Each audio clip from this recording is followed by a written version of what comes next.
नमस्कार, आपका एक पुनः स्वागत है आपके यूट्यूब चैनल में। और पिछली कक्षा में हमने पढ़ा था अक्षांश के बारे में। विषुववृत्त रेखा से जो उत्तरी दिशा में रहते हैं उन्हें अक्षांश कहते हैं। जैसे ये विषुववृत्त रेखा है तो इसके जो ऊपर में जितनी भी रेखा हैं इन सबको अक्षांश के जानते हैं हम। अब शुरुआत करते हैं जहाँ से मैंने लास्ट टाइम छोड़ा था।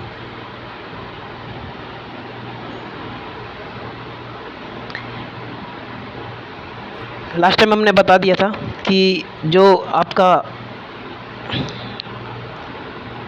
अक्षांश है, उत्तरी ध्रुव जो है वो 90 डिग्री पर है।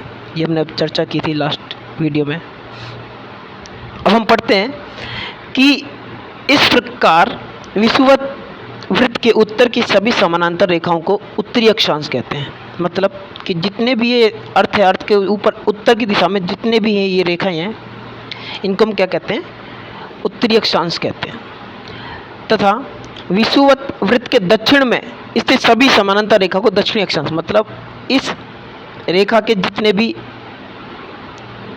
दक्षिण में, ये देखिए दक्षिण में, मैं दूसरा कलर ले लेता हूँ, एक मिनट। ये जो है दक्षिण में जितने भी हैं ये, इनको हम दक्षिणी अक्षांश कहते हैं। क्या कहते हैं? दक्षिणी अक्षांश करते हैं। मतलब अर्थ के अपर साइड में उत्तरी अक्षांश है और दक्षिणी साइड में दक्षिणी अक्षांश है। ठीक है, इसलिए प्रत्येक अक्षांश के मान के साथ उसकी दिशा यानी उत्तर या दक्षिण को भी लिखा जाता है। आप जैसे इस चित्र में देख रहे होंगे, मैं यहाँ पे इस चित्र में दिखाता हूँ आपको। देखिए ये यहाँ पे उत्तर लिखा हुआ है, यहाँ भी उत्तर लिखा हुआ है। क्यों लिखा हुआ है? इसके पीछे कारण है। क्योंकि हम जब भी दिशा को दिखा रहे हैं, क्योंकि विषुवत रेखा के ये उत्तर में स्थित है इसलिए उत्तर दिशा को दिखा रहे हैं। और ये दक्षिण में स्थित है, ये वाली रेखा देखिए, मकर रेखा जो दक्षिण में है, इसलिए दक्षिण लिखा रहा है। ये दक्षिण लिखा है इधर, और यहाँ पे उत्तर लिखा हुआ है। इसका यही मुद्दा, यही मेन कारण है कि जब भी हम कभी भी किसी को लिखते हैं तो जिस भी रेखा को देखते हैं उसकी दिशा देखते हैं कि क्या वो विषुवत रेखा के उत्तर में, तो हम उस डिग्री के साथ में उसकी दिशा को भी दर्शाते हैं कि इतने डिग्री उत्तर है या इतने डिग्री दक्षिण है। ठीक है, चलिए आगे चलते हैं। उदाहरण के लिए महाराष्ट्र में चंद्रपुर, महाराष्ट्र में कह रहा है ये चंद्रपुर, और ब्राज़ील में बेलो होरिज़ोंटो, दोनों ही एक ही अक्षांश पर स्थित हैं। यदि हम भारत के महाराष्ट्र की बात करें और ब्राज़ील के बेलो होरिज़ोंटो की बात करें तो ये दोनों एक ही अक्षांश पे, कितने? 20 डिग्री पे है। कितना है ये? 20 डिग्री पे है दोनों ही। लेकिन अंतर क्या है? जो महाराष्ट्र का है, महाराष्ट्र का वो उत्तर में 20 डिग्री उत्तर है उसका, और जो बेलो होरिज़ोंटो है वो 20 डिग्री दक्षिण में है। ये अंतर है। महाराष्ट्र में यदि देखा जाए, यदि हम बात करते हैं, जैसे ये है, ये विषुवत रेखा, महाराष्ट्र यहाँ पे, तो महाराष्ट्र का जो ये निकल रहा है ये 20 डिग्री पर है, और ब्राज़ील जो निकल रहा है ये उत्तर है, और ये ब्राज़ील वाला 20 डिग्री दक्षिण है। जब भी हम किसी की स्थिति का पता करते हैं, स्थान का, तो उसकी जो रेखाएं, अक्षांश रेखाओं को देखते हैं, उस अक्षांश रेखाओं को देखकर ये पता करते हैं कि वो उत्तर में है या दक्षिण में। ठीक है, इसीलिए हम कहते हैं कि चंद्रपुर 20 डिग्री उत्तर अक्षांश पर, देखो चंद्रपुर क्या 20 डिग्री उत्तरी अक्षांश पर, तथा बेलो होरिज़ोंटो 20 डिग्री दक्षिणी अक्षांश पर स्थित है। चित्र 2.2 में स्पष्ट है कि जैसे जैसे हम विषुवत वृत्त से दूर जाते हैं अक्षांश का आकार घटता जाता है। अब ये विषुवत वृत्त है, हम जैसे कि इसके दूर जाते रहेंगे, दूर जाते रहेंगे, दूर जाते रहेंगे, तो इसका क्या होगा? अक्षांश का आकार क्या घटता जाएगा। ये देखो, ये सर्कल अभी ऐसे पीछे देखा है, पीछे आ रहा होगा, फिर ये और छोटा हो गया, फिर और ये बहुत छोटा हो गया सर्कल। मतलब जो ऊपर वाला सर्कल है आप देखेंगे ये वाला, ये बस इतना रह जाता है पूरी पृथ्वी पर। यदि मैं आपको दूसरे तरीके से समझाऊं तो यदि सपोज करो कि ये आपका ये अर्थ है, मैं थोड़ा स्पेस लेता हूँ, जगह साफ सुथरी। देखिए ये आपका अर्थ है, ये अर्थ का टॉप है, ये मान लीजिए। जैसे ही ये विषुवत रेखा है जो मैं अभी बनाई है, मैं एक सर्कल ही लेता हूँ अच्छा सा।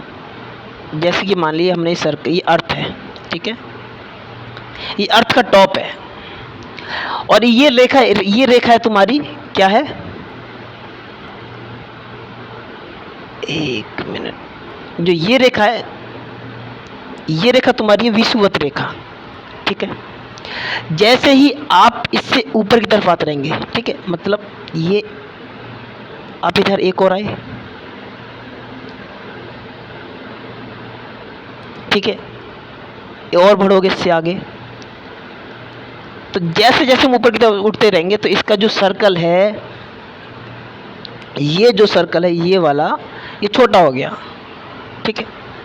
इसी प्रकार से जैसे जैसे हम उत्तर की दिशा में जाते हैं उसके दूर जाते हैं हम विषुवत, ये इसी विषुवत रेखा है, ये वाली क्या है, ये जो रेखा मैंने बताई ये विषुवत है ना। ये कौन सी रेखा है, विषुवत रेखा है। जैसे इस रेखा से हम ऊपर की तरफ चलेंगे, दूर जाएंगे इससे, तो इसका जो सर्कल का आकार है वो क्या होगा, आकार घटता जाता है, छोटा होता जाता है, ठीक है। चलिए आगे चलते हैं। महत्वपूर्ण अक्षांश समानांतर रेखाएं। अब उसके महत्वपूर्ण अक्षांश के समानांतर रेखाओं के बारे में चर्चा करते हैं। देखिए अभी यहाँ पे विषुवत वृत्त क्या है, 0 डिग्री पर है। मैं यहाँ दिखा देता हूँ, जो विषुवत वृत्त है ये 0 डिग्री पर है इधर, और उत्तरी ध्रुव जो है वो यहाँ पे जो उत्तरी ध्रुव होगा आपका इस पोर्शन में वो 90 डिग्री पर, वो कितने डिग्री पर है, 90 डिग्री पर। और जो दक्षिणी है ये वाला, ये भी 90 डिग्री है, ठीक है। इसके अतिरिक्त 4 महत्वपूर्ण अक्षांश समानांतर रेखाएं और भी हैं। 4 कौन सी हैं मैं आपको बताता हूं, देखते हैं, चलिए आगे चलते हैं। पहला है उत्तरी गोलार्ध कर्क रेखा, जो कर्क रेखा है उत्तरी गोलार्ध में 23.5 डिग्री पर है। दूसरा दक्षिणी गोलार्ध में मकर रेखा है, ये भी 23.5 डिग्री पर है। विषुवत वृत्त 66.5 डिग्री उत्तर है, और विषुवत रेखा 66.5 डिग्री दक्षिण में है। अब मैं आपको चित्र के माध्यम से समझाता हूँ। इधर देखिए ये विषुवत रेखा है, एक 23.5 डिग्री पे ये मकर रेखा होगी आपकी, कर्क रेखा होगी, ये वाली आपकी मकर रेखा हो गई, ठीक है। और तीसरा एक वृत्त होता है जो ध्रुवों पर बनता है, एक दक्षिणी ध्रुव है, एक उत्तरी ध्रुव है। उत्तरी ध्रुव वृत्त, ये देखो उत्तरी ध्रुव वृत्त ये बना हुआ, ये रहा, ये छोटा सा, ये जो सर्कल डॉट डॉट डॉट वाला है ये उत्तरी ध्रुव वृत्त है, और नीचे जो मैंने बनाया ये वाला ये दक्षिणी ध्रुव वृत्त है। तो इस प्रकार ये 4 रेखाएं, 4 रेखा कितने पर, ये जो दक्षिणी उत्तरी ध्रुव वृत्त है ये 66.5 डिग्री पर होता है, कर्क रेखा 23.5 डिग्री पर होता है, और ये मकर रेखा भी 23.5 डिग्री पर दक्षिण होता है। अभी हम ऊपर जो पढ़े उत्तर था, लेकिन जैसे नीचे की तरफ आते हैं तो ये दक्षिण हो जाता है, तो ये 66.5 डिग्री दक्षिण है। तो ये 4 रेखाएं, इन 4 रेखाओं का अपना अपना डिग्री है, अपने अपने रेखाओं से ये गुजरती हैं, अपने अक्षांश से गुजरती हैं, इनका हर एक अक्षांश का एक डिग्री दे रखा है, उस डिग्री से गुजरती है, ठीक है। चलिए आगे चलते हैं। पृथ्वी के ताप कटिबंध क्या है, पढ़ते हैं। कर्क रेखा एवं मकर रेखा के बीच सभी अक्षांशों पर सूर्य वर्ष में एक बार दोपहर में सिर के ठीक ऊपर होता है। देखो सूर्य वर्ष में एक बार क्या होता है, सिर के ऊपर होता है, इसलिए इस क्षेत्र में सबसे अधिक ऊष्मा प्राप्त होती है, तथा इसे उष्णकटिबंधीय कहा जाता है। अब मैं आपको समझाता हूँ, देखिए ये उष्णकटिबंधीय है क्या, ये अर्थ है,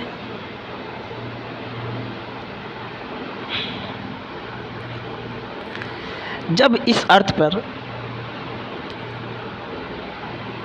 ये विषुवत वृत्त है, ये मकर रेखा है, सॉरी कर्क रेखा है, ये वाली मकर रेखा है। अब इसके बीच का जो क्षेत्र है मैं यहाँ पर कलर करता हूँ, अब देखना ध्यान से, इसके जो बीच की जो रेखा है ये वाली, जिस पे मैं अभी देखो एरो कर, ये जो क्षेत्र है,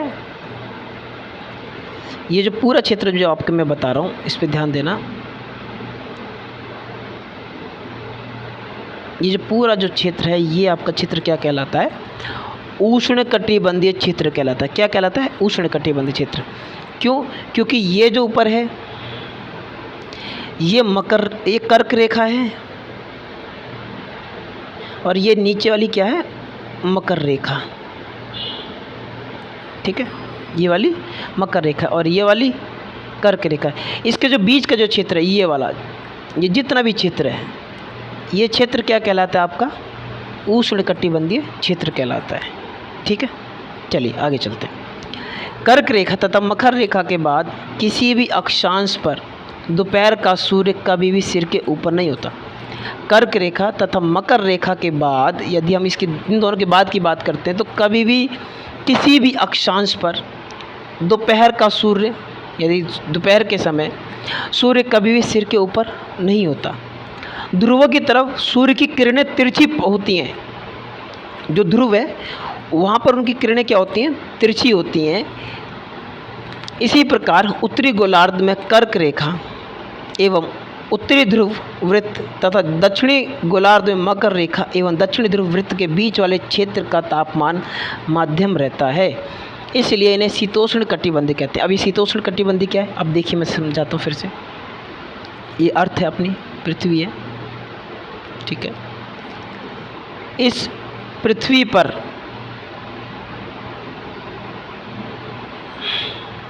ये विषुवत ये विषुवत रेखा है, ये कर्क रेखा है, ये मकर रेखा है, ठीक है। अब इनके ही जस्ट पास में क्या होता है? जो ध्रुव है, ये जो मैंने आपको बताया, ये ध्रुव है। ये कौन से ध्रुव है? ये है ऊपर वाला उत्तरी ध्रुववृत्त है और नीचे दक्षिणी ध्रुववृत्त है। अब इन मकर रेखा और इसके बीच का जो क्षेत्र है, यानी कि ये वाला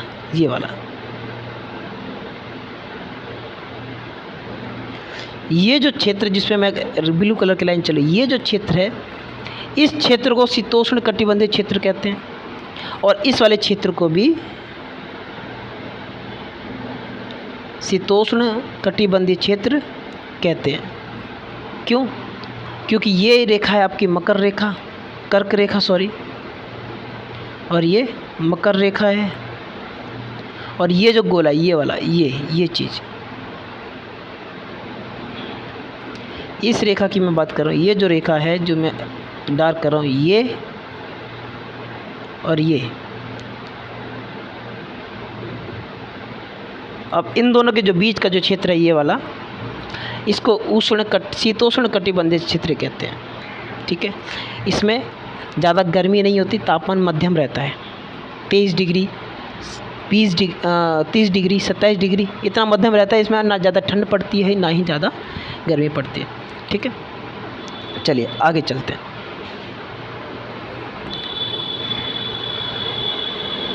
उत्तरी गोलार्ध में उत्तरी ध्रुव वृत्त और उत्तरी ध्रुव वृत्त और उत्तर ध्रुव तथा दक्षिणी गोलार्ध में दक्षिणी ध्रुव वृत्त और दक्षिणी ध्रुव के बीच में क्षेत्र में बहुत ठंड होती है। क्यों? क्योंकि यहाँ सूर्य क्षितिज से ज़्यादा ऊपर नहीं आ पाता, इसीलिए ये शीत कटिबंधीय क्षेत्र कहलाता है। अब देखिए, अब ये कौन से क्षेत्र की बात करें? अभी इस क्षेत्र की बात करें, अभी ध्यान से देखिए।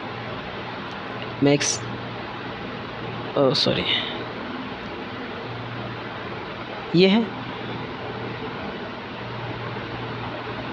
अब इनके पोल पे क्या है? इनके पोलों पर ये ऐसे सर्कल होता है। अब मैं थोड़ा दूसरी तरीके से समझाता हूँ, अब देखें ध्यान से। चलो ये ले लेते हैं। अब ये जो है ना, ये चीज़ देखो, ये मैंने बना दिया। अब ये क्या है?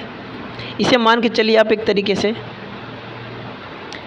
ये उत्तरी ध्रुव वृत्त है और ये जो बीच वाला बिंदु है, ये मध्य बिंदु, ये वाला, ये बोलते हैं पोल, जिसे बोलते हैं पोल या उत्तरी ध्रुव कह सकते हो आप। इसे क्या कह सकते हो? उत्तरी ध्रुव कह सकते हो।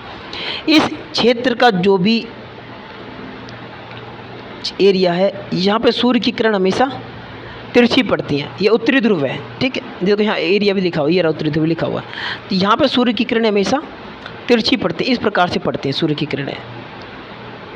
सूर्य की किरणें कैसे पड़ती हैं? तिरछी पड़ती हैं, ऐसे। थोड़ा और समझना, तो ये समझिए सूर्य है, ठीक है। तो यहाँ से सूर्य की किरणें कैसी पड़ती हैं? तिरछी पड़ती हैं। यहाँ से सूर्य की किरणें कैसी पड़ती हैं? तिरछी पड़ती हैं। और दक्षिणी में भी यही होता है।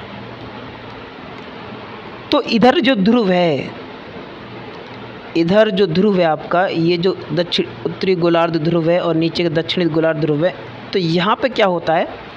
सूर्य की किरणें जब तिरछी पड़ती हैं तो जो धूप है या जो गर्मी है, सूर्य की ताप है, वो डायरेक्ट उस क्षेत्र पे नहीं जा पाता, इसीलिए वो क्या करता है, वो उस एरिए में तापमान को कम रहने देता है। इसलिए यहाँ पे ध्रुवों के पास क्या है, ठंड ज़्यादा है, बर्फ़ ज़्यादा जमती है।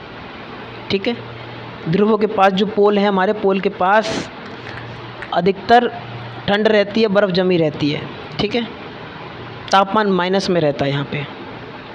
तो इस क्षेत्र को, जिस क्षेत्र की मैं बात कर रहा हूँ, इस क्षेत्र को हम क्या कहते हैं, जहाँ पे मेरे एक ब्लू कलर का सर्कल क्या हुआ है, ये जो क्षेत्र है आपका, ये क्षेत्र क्या है, शीत कटिबंध कहलाता है। ये क्या कहलाता है आपका, शीत कटिबंध कहलाता है।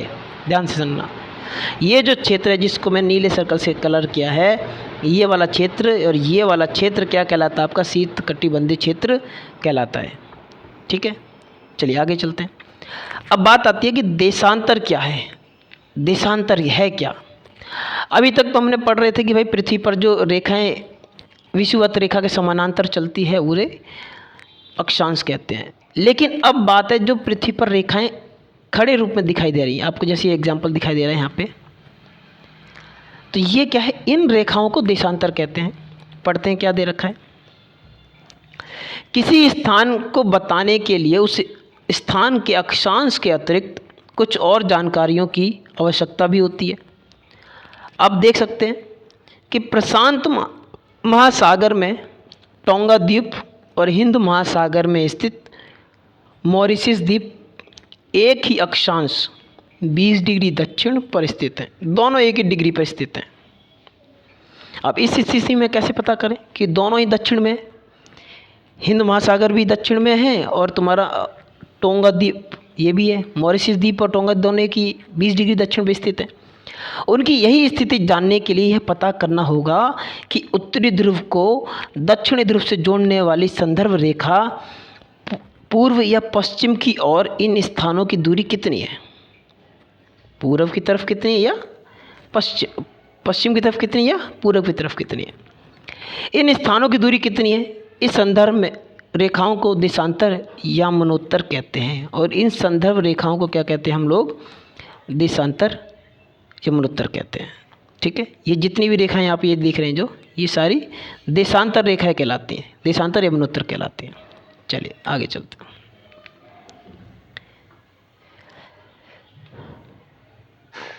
उनके बीच की दूरी को देशांतर के अंशों में मापा जाता है। देशांतर के अंशों में, अक्षांश के अंशों में नहीं, देशांतर के उसमें। प्रत्येक अंश को मिनट में तथा मिनट को सेकंड में विभाजित किया जाता है।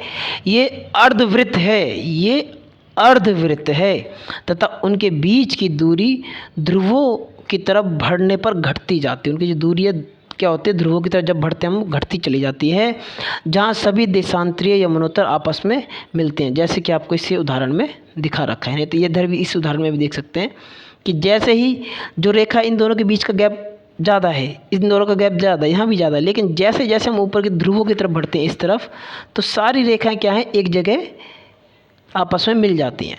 लेकिन जैसे जो दूर जाती हैं और दूसरे पोल की तरफ बढ़ते हैं तो इन दोनों के बीच की जो दूरी है वो बढ़ जाती है। ठीक है,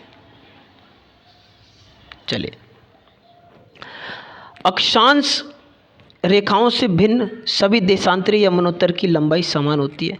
अब यहाँ पे अक्षांश में क्या होता था कि भाई किसकी कम है, किसी की ज़्यादा है, लेकिन यहाँ पे हर किसी की जो लंबाई है वो इक्वल है। मान लो ये 10 है तो ये भी 10 ही होगी, ज़्यादा नहीं होगी। ठीक है, इसलिए इन्हें सिर्फ मुख्य संख्याओं में व्यक्त करना कठिन था। तब सभी देशों ने निश्चय किया कि जो ग्रीनिच शहर है, जो ग्रीनिच शहर है, ये कहाँ स्थित है, ये ब्रिटेन में, यानी ब्रिटिश राज्य की वेधशाला स्थित है यहाँ पे, से गुजरने वाली यमुनोत्तर से पूर्व और पश्चिम की ओर गिनती शुरू की जाएगी। कहाँ से, यमुनोत्तर से पूर्व और पश्चिम की ओर गिनती की जाएगी। इस यमुनोत्तर को प्रमुख यमुनोत्तर कहते हैं। इसी यमुनोत्तर को क्या कहते हैं, प्रमुख यमुनोत्तर कहते हैं। मैं दिखाता हूँ, दर्शाता हूँ आपको। अब देखिए, अब ये जो रेखा जो डॉट डॉट डॉट डॉट करके जो आ रही है रेखा, यही रेखा प्रमुख यमुनोत्तर है। देखो यहाँ लिखा भी है प्रमुख यमुनोत्तर। और ये जो रेखा है, यही रेखा ब्रिटेन के राज की वेधशाला से होकर गुजरती है, जो कि कहाँ स्थित है? आपका ग्रीनिच में। जो ग्रीनिच है वो एक ब्रिटेन में जगह है, वहाँ से होकर गुजरती है। इसके पश्चिम में और पूर्व में संख्याएं गिनी जाती है। 0 पर है, यहाँ से 1 2 3 4 5 6 7 8 ऐसे चलता है। फिर यहाँ से 1 2 30 60 ऐसे बढ़ रहा आगे संख्या, ठीक है। तो यहाँ की संख्या ऐसे चलती है, दूसरी संख्या ऐसे चलती है, ठीक है। और जो इसमें कहा गया है कि इसका मान 0 देशांतर है। इसका जो मान है कितना भाई? इसका जो मान है वो 0 है।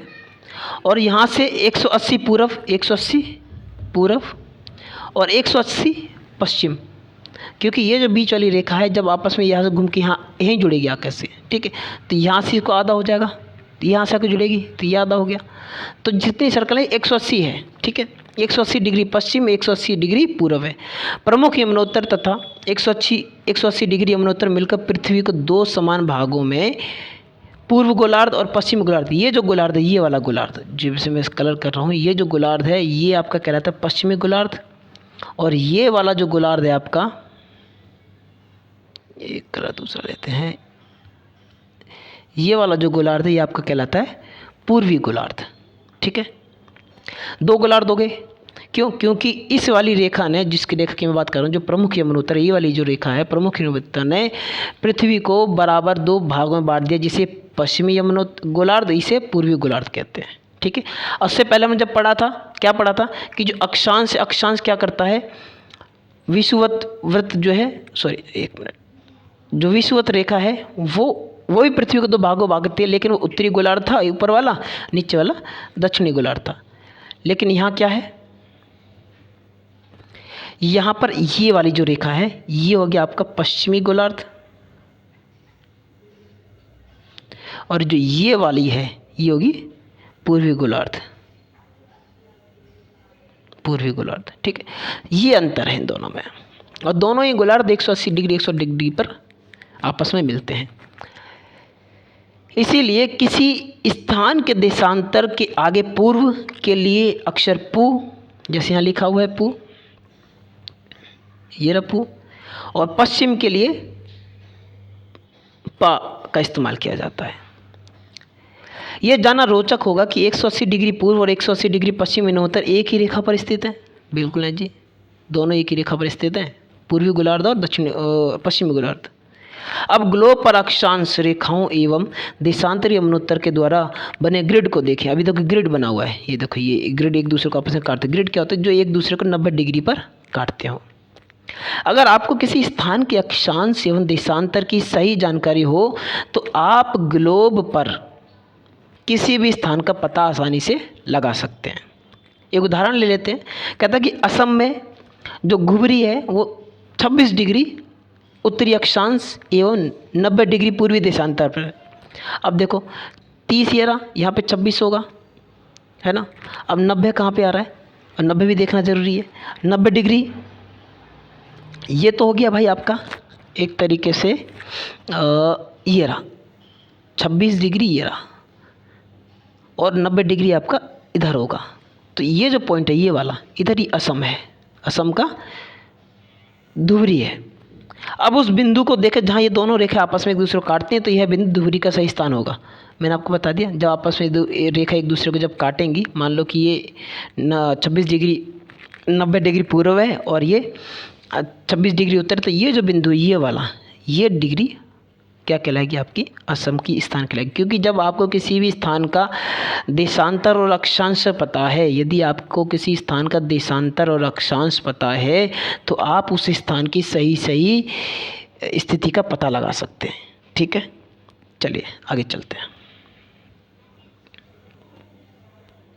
इसको समझने के लिए कागज पर समान दूरी वाले क्षैतिज तथा ऊर्ध्वाधर रेखाएं खींचिए।